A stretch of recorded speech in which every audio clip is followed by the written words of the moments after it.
Halo semuanya, perkenalkan nama saya Dani Muhammad Nur. Hari ini saya akan mempresentasikan materi sosiologi ekonomi tentang budaya dalam tindakan ekonomi. Selama ini mungkin kita mengira kalau belanja atau bisnis itu murni soal hitung-hitungan harga. Tapi ternyata ada peran budaya yang sangat kuat. Nah, supaya teman-teman mudah memahaminya, saya sudah menyiapkan sebuah mind mapping dengan 4 bagian utama. Mari kita bedah satu persatu. Kita masuk ke kotak pertama, yaitu teori dasar. Di sini ada nama besar sosiologi ekonomi, yaitu Mark Granovetter. Beliau memperkenalkan konsep yang sangat terkenal bernama embeddedness atau keterlekatan. Maksudnya apa? Dilihat dari kata kuncinya adalah ekonomi tidak berdiri sendiri. Setiap tindakan ekonomi itu terlekat dalam hubungan sosial.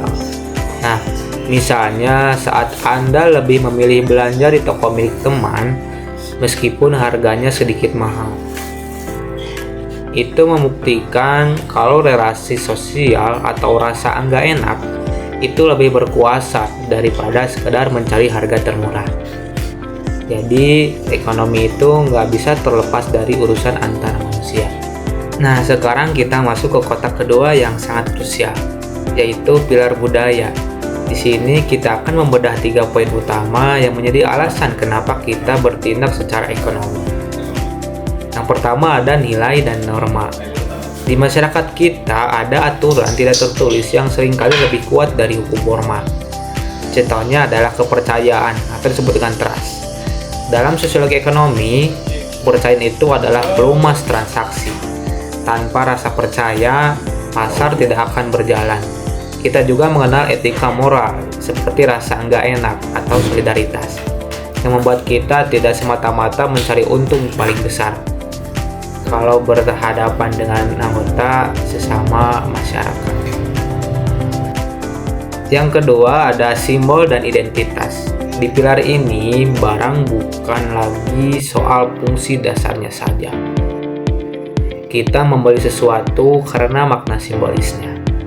Kenapa orang rela membayar mahal untuk kopi di kafe tertentu atau memakai baju dengan merek yang terlihat kelas? Tentunya karena barang tersebut menjadi identitas budaya. Gaya hidup ini menciptakan kebutuhan yang baru yang tujuannya adalah mendapatkan pengakuan sosial atau menunjukkan posisi kita di dalam sebuah kelompok. Yang ketiga ada relasi sosial. Poin ketiga ini adalah relasi sosial atau sering disebut dengan modal sosial. Tindakan ekonomi kita seringkali didorong oleh jaringan pertemanan atau kekeluargaan.